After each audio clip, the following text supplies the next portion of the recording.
আমার হাজব্যান্ড কি চাকরি পেয়েছে? আমার মা কোথায় যাচ্ছে? আমি এত কাজ কিভাবে করি? আমার পায়ের আঙুল কি জোড়া লাগানো নাকি? হ্যালো এভরিওয়ান, আসসালামু আলাইকুম। সবাইকে ওয়েলকাম জানাচ্ছি আমার নতুন আরেকটি ব্লগ ভিডিও দেখার জন্য। আশা রাখছি যে যেখান থেকে আজকে আমার নতুন আরেকটি লাইফস্টাইল ব্লগ দেখছেন, আল্লাহর অশেষ রহমতে সবাই বেশ ভালো আছেন। আমি বিথি, আলহামদুলিল্লাহ আমিও বেশ ভালো আছি পরিবার পরিজন নিয়ে। রাতের বেলা কিছু রুটি বানিয়ে রেখেছিলাম, সকালবেলার কাজটা যেন খুব দ্রুত হয়ে যায়, এই কারণে আর কি রুটিটা রাতে বেলে রেখেছিলাম। তো এখন রুটিগুলো এই তো সেঁকে নিচ্ছি। রুটিটা কিন্তু রাতে বানিয়ে আমি একটু হালকা সেঁকে নিয়েছিলাম। আর এখন আমি সবগুলো রুটি বানিয়ে তারপরে মাংস রান্না করা ছিল, তো সে মাংস তরকারি দিয়েই রুটিটা খেয়ে নিব।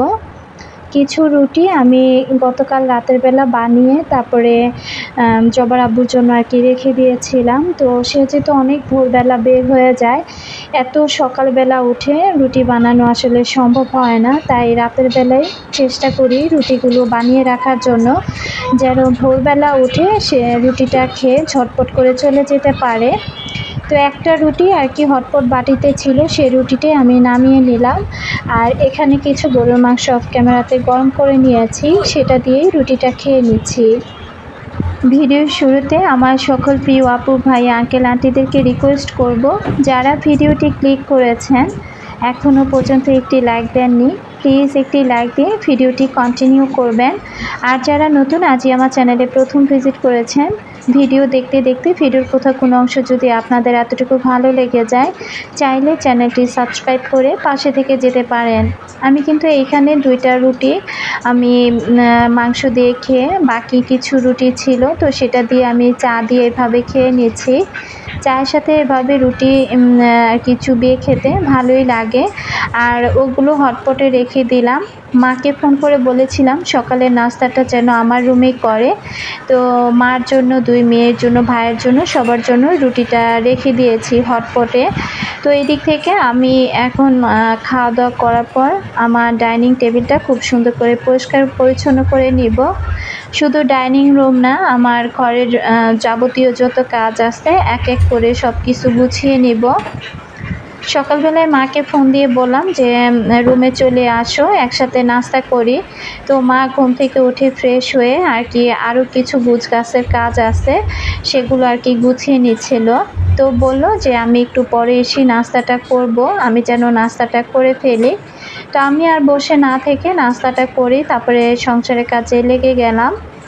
এখানে কিচেন ক্যাবিনেটের উপরে এই জায়গাটা প্রতিদিনই কিন্তু আমাকে পরিষ্কার করতে হয়, তো এই তো আমি পরিষ্কার করে নিচ্ছি।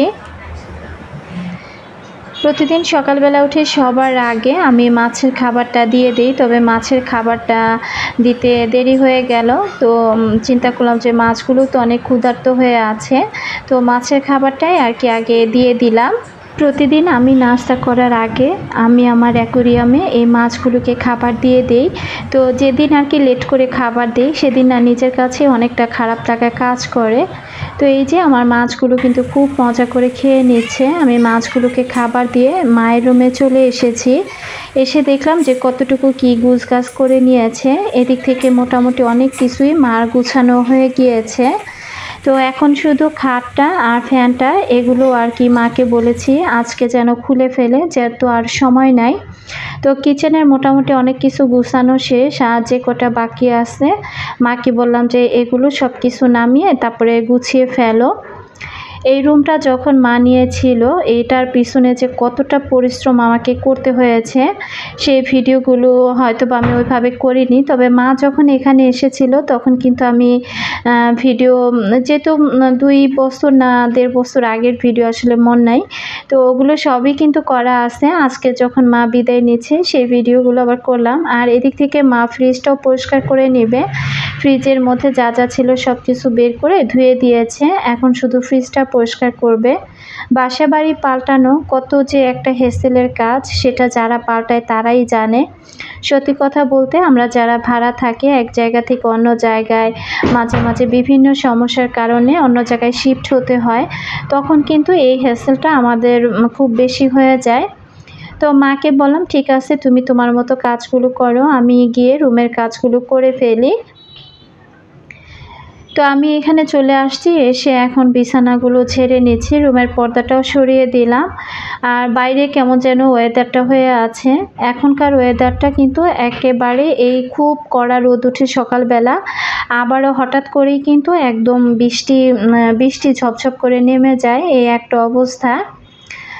তো তারপরেও যখন ঠান্ডা ঠান্ডা থাকে ওই ওয়েদারে কাজ করতে ভালোই লাগে। আর এখানে এসে দেখলাম 2 টাকার একটা কয়েন পড়ে আছে, তো ওটা আবার আমি তুলে রাখলাম। এখন সংসারের কাজগুলো আমি ধীরে সুস্থে খুব সুন্দর করে গুছিয়ে নেব।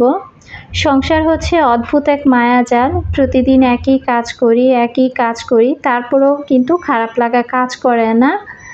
তো সত্যি কথা বলতে এই কাজের মধ্যে কোনো একঘেয়েমি নেই, শুধু আছে ভালোবাসা, তাই না আপুরা? তো আচ্ছা, আমাকে একজন আপু কমেন্ট করেছিল যে নিগার সুলতানা আইডি থেকে, আপু বলেছিল আপু তুমি এত কাজ কিভাবে করো, এত এনার্জি কোথায় পাও? তো নিগার আপু সত্যি কথা বলতে আমি এত কাজে কিভাবে করি আমি নিজেও জানি না। আমার মনে হয় কি প্রতিটা সাংসারিক মেয়ে যখন সংসারটাকে ভালোবেসে আঁকড়ে ধরে আর যখন সে তার মনের মাধুরী মিশিয়ে সংসারের কাজগুলো করে থাকে তখন কিন্তু তার মধ্যে কোনো ক্লান্তি ভাব আসে না আপু। তা আমার সংসারটাকে আমি খুব ভালোবাসি, তো আর প্রতিটা জিনিস আমার ভালোবাসায় পরিপূর্ণ, এ কারণে সংসারের কোনো কাজে আমার খারাপ লাগা কাজ করে না। আর একটা কাজে হাত দিলে অটোমেটিকলি আমার ফুল এনার্জি এমনিতেই চলে আসে কাজের মধ্যে। বারান্দার মধ্যে কিন্তু দেখতে পেলেন খুব সুন্দর সুন্দর 4টা আর কি জবা ফুল ফুটেছে, অনেকগুলো কলি এসেছে গাছের মধ্যে, তো দেখতে ভালোই লাগলো। তো এর মধ্যে মা এসে নাস্তা করে গিয়েছে, তো সবার নাস্তা করা যেত শেষ, আর সবার শেষে আমি থালা বাসনগুলো এখন ধুয়ে পরিষ্কার করে নিচ্ছি। কয়েকদিন যাবতীয় আমি নাজমা ইসলাম আইডি থেকে, নাজমা আপু যেহেতু আমার প্রতিদিন আমার ভিডিওগুলো দেখে, তো আজকে কয়েকদিন যাবত আপুর আর কি আমার ভিডিওতে আপুর কমেন্টটা পাচ্ছিলাম না। আমি গতকালকে আপুর কথা মনে মনে ভাবছিলাম, তো হঠাৎ করে দেখতে পেলাম রাতের বেলা আপু কমেন্ট করেছে, তো আপুর নাকি মেয়ে পুত্র সন্তান হয়েছে। আপু বলেছিল আপু আমার নাতিটার জন্য দোয়া করো। তো সব সময় আপু তোমার নাতিটার জন্য দোয়া করব, আর সাথে আমার সকল আপুকে বলবো যে এই ছোট্ট বাবুটার জন্য সবাই দোয়া করবেন। আপু কিন্তু সব সময় খুব ভালোবাসা থেকে আমার ভিডিওগুলো দেখে থাকে। গতকালকে আপুর ভিডিওতে আর কি আমার ভিডিওতে আপুর কমেন্টটা পেয়ে আমার কিন্তু খুব ভালো লাগা কাজ করেছে। তার সাথে আপু আমাকে এটাও লিখেছিল যে আপু আন্টি কোথায় যাচ্ছে, যদি পারো একটু জানিও। তো নাজমা আপু আমি এই মুহূর্তে তোমাকে আমি বলছি না যে আমার মা কোথায় বাসা নিচ্ছে বা কোথায় যাচ্ছে। যদি কখনো ওইরকম সময় বা সুযোগ পরিস্থিতি হয় তখন অবশ্যই আমি শেয়ার করব যে আমার মা কোথায় বাসা নিয়েছে বা কোথায় থাকছে। তবে এই মুহূর্তে আমি আমার মায়ের বাসা কোথায় যাওয়া বা কোথায় থাকা এ বিষয়ে কোনো কিছুই আপু শেয়ার করতে পারছি না বলে আন্তরিকভাবে দুঃখিত। যদি ওইরকম কোনো সিচুয়েশন কখনো তৈরি হয় তাহলে অবশ্যই আপু তোমাকে আমি বলবো। তো এদিক থেকে আমার রুটি রাখার যে হটপট বাটিটা এটা আমি ধুয়েও রেখে দিচ্ছি। সংসারের কাজের তো কমতি নাই, এই যে এগুলো ধোয়াধুয়ি কাজ করা এগুলো গুছানো কন্টিনিউ কিন্তু আমাদের প্রতিটা মেয়েকেই করতে হয়। তো আসলে সংসার এমন একটা জিনিস, দেখেন এত ব্যস্ততার মধ্যেও আমার উচিত ছিল মায়ের রুমে গিয়ে কিছু কাজ করা, তো আমি ওইভাবে কোনো কাজই করতে পারিনি। মাকে বলেছি যে তুমি ধীরে সুস্থ করো, আর আমার কাজগুলো আমি না করলে এই কাজগুলোই বাবার কে করবে। তো মাকে বললাম যে তুমি ধীরে সুস্থে গুছিয়ে নাও, তারপরে যদি কখনো কোনো কাজে দরকার পড়ে আমাকে ডাক দিও, আমি করে দিব। তো মা টুকটুক করে একাই সব কিছু তার মতো করে সে সাজিয়ে গুছিয়ে নিচ্ছে। আর মাকে আমি বলেছিলাম যে রান্না বান্না আমার এখানেই করব, আর এই 2টা দিন তুমি আমার সাথেই খাওয়া দাওয়া করবে এবং আমাদের ঘরেই থাকবে। যেহেতু রুমের খাট ফ্যান সব কিছু খুলে নেওয়া হচ্ছে, তো মা বললো যে ঠিক আছে রান্নাবান্না যেহেতু আমি করব। তো মা ওই দিক থেকে তার মনের মতো করে তার ঘর দুয়ারে যা আসছে সে সুবিধা অনুযায়ী আর কি গুছিয়ে নিচ্ছে। পাস্তাগুলো আনা হয়েছিল অনেক দিন আগে, পাস্তাগুলো আর রিফিল করা হয়নি, সাবানের গুঁড়া রিফিল করা হয়নি। তো এগুলো এখন আমি এক এক করে রিফিল করে নিব। আচ্ছা, অনেক আপুরা কি করেন যে আজকে ভিডিও দেখেছেন, তো মাঝখানে দেখা যায় আবারও ১ সপ্তাহ ভিডিও দেখেন নাই বা ১ মাস ভিডিও দেখেন নাই, আবার অনেকদিন পরে এসে একটা কমেন্ট করে বসেন। দেখা যায় সেই কমেন্টের রিপ্লাইটা আমি একবার না ২-৩ বার কোনো একটা ভিডিওতে দিয়ে ফেলেছি। ২-৩ টা ভিডিওতেই হয়তোবা দেওয়া হয়ে গিয়েছে। আপু হয়তো ওই ভিডিওগুলো মিস করে গিয়েছে। তো তারপর আবার অনেক দিন পরে এসে আপু হুট করে একটা কমেন্ট করে বসে, তখন না খুব খারাপ লাগা কাজ করে। যারা রেগুলার ভিডিও দেখে এবং রেগুলারই আমাকে কমেন্ট করে, তো সেসব আপুদের নিয়ে কিন্তু কোনো সমস্যা হয় না। তবে মাঝে, মাঝে হুটহাট করে আপুরা যখন কমেন্টটা করে বসে যে এই কথার উত্তরটা তো দিলেন না, তখন না নিজের মাঝেই নিজের মধ্যেই খুব খারাপ লাগা কাজ করে। যেমন বৃষ্টি খাতুন আইডি থেকে আপু কমেন্ট করেছিল, আসসালামু আলাইকুম আপু, আপনার স্বামী কি চাকরি পেয়েছে? তা তো বললেন না। আমার স্বামী চাকরি পেয়েছে, কবে থেকে জয়েন করেছে, কবে ইন্টারভিউ দিয়েছে, যেহেতু আমি রেগুলার ভিডিও শেয়ার করি, আমি কিন্তু A to Z সব কিছু আমার ভিডিওতে শেয়ার করেছি। আপু হয়তোবা অনেক দিন পর আমার ভিডিওটা দেখেছেন, দেখে হুট করে একটা কমেন্ট করেছেন। তো একই কথা আর একই কথা বারবার বলতে না আসলে ভালো লাগে না। তো আমার হাজব্যান্ডের চাকরি হয়েছে আপু, আপনি কন্টিনিউ যদি আমার ভিডিওগুলো দেখেন তাহলে দেখা যাবে যে একই প্রশ্ন আমাকে অনেকদিন পর পর এসে আপনাকে বারবার করতে হবে না। তো যাই হোক, আবার বলে দিলাম জবার আব্বু চাকরি হয়েছে এবং চাকরিটা হয়েছে ময়মনসিংহে। আজকে কোথায় চাকরিটা হয়েছে সেটাও কিন্তু বলে দিলাম। তো এই দিক থেকে আমি সাবানের গুঁড়াটাও কিন্তু রিফিল করে নিলাম। আসলে বড় পোস্টে চাকরি হলে না সেখানে অন্তত একটা চাকরি পার্মানেন্ট হতে ৩ মাস সময় লাগে। তো ৩টা মাস যখন পার হয়ে যেত তখনই হয়তোবা আমি আমার আপুদের সাথে শেয়ার করতাম চাকরির বিষয়টা। কিন্তু এর মধ্যে অনেক আপুরা আমাকে কমেন্ট করেছেন যে আপু তুমি মন খারাপ করো না বা রাগ করো না, ভাইয়ার চাকরিটা কি হয়েছে পারলে একটু জানিও। তো যেহেতু আমার আপুরা ভালোবেসে আমার ভিডিওগুলো দেখে থাকে, তো সেই সব আপুদের কথা চিন্তা করে আমি আর কি বাধ্য হয়েছিলাম সেদিন সাথে সাথেই উত্তরটা দেওয়ার জন্য। তো ৩ মাস গেলেই হয়তোবা পরে আমি আমার আপুদের সাথে শেয়ার করতাম।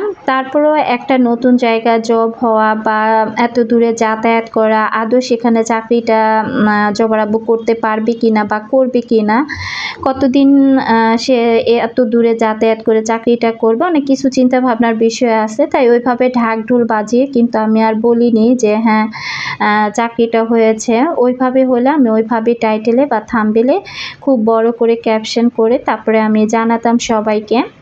তো এই দিক থেকে অল্প কিছু ডিম আনা হয়েছিল, তো ডিমগুলো এখন আমি পরিষ্কার করে নিচ্ছি। যাই হোক, বৃষ্টি খাতুন আইডি থেকে আপুর উদ্দেশ্যে আবারও বলে দিলাম যে আমার হাজব্যান্ডের চাকরি হয়েছে আপু। তো এই দিক থেকে ডিপটা ধুয়েও রেখে দিলাম, আর থালা বাসনগুলো এখন আমি এক এক করে গুছিয়ে ফেলবো। গত ভিডিওতে আমি আমার মার বিষয়ে কথা বলেছিলাম, আর সেখানে নিজেকে আসলে ভয়েস দিতে গিয়ে নিজেকে ওইভাবে আটকিয়ে রাখতে পারিনি নিজের কান্নাটাকে। তো সেই কান্না জড়িত কণ্ঠে কিন্তু ভয়েসটা দিয়েছি, আর সেখানে আমার অনেক ভালোবাসার আপুরা আমাকে অনেক সুন্দর সুন্দর কমেন্ট করেছেন। সেখানে দেখলাম যে আমার সব ভালোবাসার আপুরা তাদের মা বাবার বিষয়ে অনেক কিছু লিখেছেন। তো কমেন্টগুলো পড়ার পর আমার এত ভালো লাগা কাজ করছিল যে আমার বোনেরা আমাকে কতটা ভালোবাসে আর কতটা ভালোবাসা নিয়ে আমার ভিডিওগুলো দেখে থাকে। একটা ভিডিও সম্পূর্ণ দেখার পর যখন একটা মানুষ কমেন্ট করে তখন আসলে মনে হয় যে এই মানুষটা আমার কত যে আপন। আমি সত্যিই কথা বলতে আমি অনেকটা ব্যস্ত হয়ে আছি, আর এত ব্যস্ততার কারণে আমি হয়তোবা ঠিকঠাক মতো অনেক আপুদের ভিডিও ঠিকই দেখছি বা কমেন্ট করছি না, বা অনেক আপুদের ভিডিও রেগুলার দেখতেও পারছি না। তখন কিন্তু নিজের মধ্যে একটা কি বলবো অপরাধবোধ কাজ করে। তবে কি করব, আসলে মা যেহেতু বাসা ছাড়বে, মাকে নিয়ে একটু ব্যস্ত হয়ে পড়েছি। গতকালকের ভিডিওতে ভয়েস দিতে গিয়ে আমি খুব আর কি কান্না করে ফেলেছিলাম। আমার এত খারাপ লাগা কাজ করেছে যে কি বলবো। এরপর নিজেকে আবার অনেকটা শক্ত করেছি। তবে গতকালকে যখন বাসায় এসে জবার আব্বু দেখলো যে মায়ের সব রুমের সব কিছু যেহেতু এলোমেলো, তো মাকে বলেছিলাম রাতের বেলা এই 2টা রাত যেন মা আমার সাথে থাকে। তো আমার সাথেই ছিল। যখন জবার আব্বু এসে দেখলো যে মা আমাদের রুমে ঘুম পাড়তেছে, তো জবার আব্বু তো পুরাই অবাক যে আম্মা হঠাৎ করে আমাদের রুমে ঘুম পাড়তেছে। তখন আর কি বললাম যে সব তো ঠিকঠাক হয়ে গিয়েছে, সময় নেই, মা তো আর একটা দিন পরে আর কি মা চলে যাবে। তো এই কথা শুনে আর কি জবার আব্বু হেসে ফেললো আর বলতেছিল যে আমরা কবে যাব। তো বললাম যে আল্লাহ পাক যেদিন হুকুম করবে আর যেদিন তুমি চাইবে সেদিনই হয়তো বা আবার আমরাও এখান থেকে চলে যাব। তো যাই হোক, আজকে একসাথে আর কি অনেকগুলো মাংস রান্না করব। তো বড় একটা পাতিলে বসিয়ে দিয়েছি। আর মাংস রান্না করার জন্য যা যা ময় মশলা দেওয়ার দরকার সবই দিয়েছি। আর ছোট ওই যে পাতিলাটার মধ্যে ওটা হচ্ছে খাসির মাংস। তো দুইটা পাতিলে আমি আলাদা আলাদা করে বসিয়ে দিচ্ছি। চুলায় কিন্তু গ্যাস নাই, একেবারে অল্প গ্যাস। আর এই অল্প গ্যাসেই কিন্তু আমি আর কি রান্নাটা করব। খাদিজা জেরিন আইডি থেকে আপু কমেন্ট করেছিল, আসসালামু আলাইকুম প্রিয় আপু, কেমন আছেন? আলহামদুলিল্লাহ খাদিজা আপু, আমি ভালো আছি। আপনি কেমন আছেন? মাঝে মধ্যে আপনার ভিডিও দেখি, সময়ের জন্য দেখতে পারি না। আমার অনেক ভালো লাগে আপনার ভিডিওগুলো। খাদিজা আপু, অসংখ্য ধন্যবাদ আপনাকে যে আমার ভিডিওগুলো যে আপনি মাঝে মাঝে দেখে তারপরেও এত সুন্দর একটা কমেন্ট করেছেন। আপু, আপনাদের এই কমেন্টসগুলো পেয়ে কিন্তু আমার সত্যি এই কাজের প্রতি আরও শক্তি বেড়ে যায় আর নিজের মধ্যে অন্যরকম একটা ভালো লাগা কাজ করে। তো আমি সব রকমের আজকে মাংসের মধ্যে সব রকমের মশলা দিয়ে তারপরে আমি এই তো খুন্তি দিয়ে মাংসটা আর কি ভালো করে মশলা দিয়ে নেড়ে চেড়ে মিশিয়ে নিচ্ছি। মাই ফিলিস আয়শা থেকে আপু কমেন্ট করেছিল, আয়শা আপু, বিথি আপু তোমার ডান পায়ে কি জোড়া আঙ্গুল নাকি? তো আপুর উদ্দেশ্যে বলে দিচ্ছি যে না আপু, আমার কোনো হাতে পায়ে কোনো জোড়া আঙ্গুল নাই। আপু কিন্তু কমেন্টটা অনেক দিন আগে করেছিল। তো ওইভাবে দেখা যায় কি যে সবসময় যে কমেন্টগুলো পড়বো বা আলাদা করে রাখবো ওই সময় সুযোগটা হয় না। তো আপুর কথাটা পড়ে আর কি কমেন্টটা পড়ে আমি কিন্তু খুব হাসছিলাম। তো যাই হোক, আমার হাতে পায়ে কোথাও কিন্তু কোনো জোড়া আঙ্গুল নাই আপু। তো চুলায় গ্যাস একেবারেই কম, একটা জ্বালাচ্ছি তো আরেকটা নিভে যাচ্ছে। তো আমি তো গ্যাসটা দেখে অনেক খুশি হয়ে গেলাম যে যাই হোক দীর্ঘদিন পর একটু গ্যাসের দেখা পেলাম। তবে ওই গ্যাসে মনে হয় না রান্না হবে। তো এখন যেহেতু সন্ধ্যাবেলা, দুপুরবেলা রান্নাবান্না তেমন একটা করি নাই। আর দেখতেই পাচ্ছেন আমি কিন্তু গামছা পরে এখন রান্নাঘরে চলে আসছি। যেহেতু লাইফস্টাইল ব্লগ, তো দেখা যায় সব সময় এত সাজিয়ে গুছিয়ে নিজের ক্যামেরার সামনে আসাও যায় না।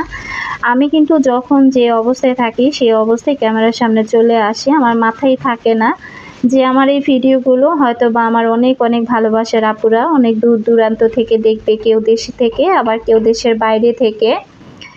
আমি যখন কাজ করি না আমার মনে হয় যে আমার ভিডিওগুলো হাতে গোনা 2-1 আপু ছাড়া আর কেউই দেখবে না। তবে যখন দূর দূরান্ত থেকে কমেন্টগুলো আসে তখন কিন্তু অন্যরকম একটা ভালো লাগা কাজ করে। তো এই দিক থেকে আমি মশলাটা আগেই আর কি পানির সাথে মিক্স করে রেখেছিলাম।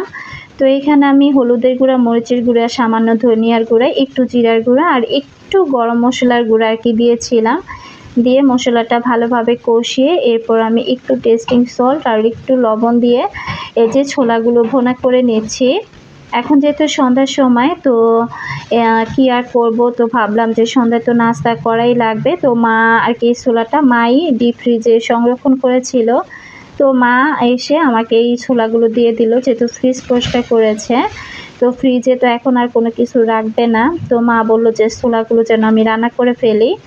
আমার ভাই কিন্তু আমার হাতে ছোলা খেতে অনেক পছন্দ করে। তো আরেকদিনও রান্না করেছিলাম, সেদিনও খুব মজা করে খেয়েছে। আজকে ছোলাটা রান্না করার পর আমাকে বারবার বলতেছিল যে আমি যেন একটু পেঁয়াজ বেরেস্তা করে এটার উপরে একটু ছিটিয়ে দেই। এত ব্যস্ততার মধ্যে ছিলাম আর সারাদিন এত কাজ করেছি, তো খুব খারাপ লাগছিল আর কি। তো পরে বললাম যে আজকে এভাবে ওকে খেয়ে নিতে, আমি অন্য একটা সময় এভাবে ছোলা রান্না করে পেঁয়াজ বেরেস্তা করে দিব। আমার মনে হয় না এই সুযোগটা আর পাবো।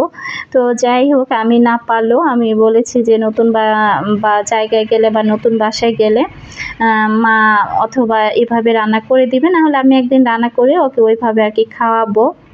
তো যাই হোক, এদিক থেকে আমি এই তো ছোলা খেয়ে নিচ্ছি, মাও খেয়ে নিচ্ছে। আর জবা, জুই, আমার ভাইয়ের ছেলে ওরা সবাই রুমে বসেই ছোলাটা আর কি খেয়ে নিচ্ছে। আর চা তো মাস্ট থাকতেই হবে, যেহেতু চাখোর মানুষ, চা না খেলেই তো নয়। তো এই তো আমি এখন চাটাও খেয়ে নিলাম। আর রাতের রান্না বান্না ওইভাবে আর কি শেয়ার করবো, যেহেতু মাংস রান্না করছি তার সাথে ভাত রান্না করব। এটাই ছিল রাতের খাবার দাবার। আজকের মতো এখান থেকে বিদায় নিচ্ছি। আল্লাহ হাফিজ।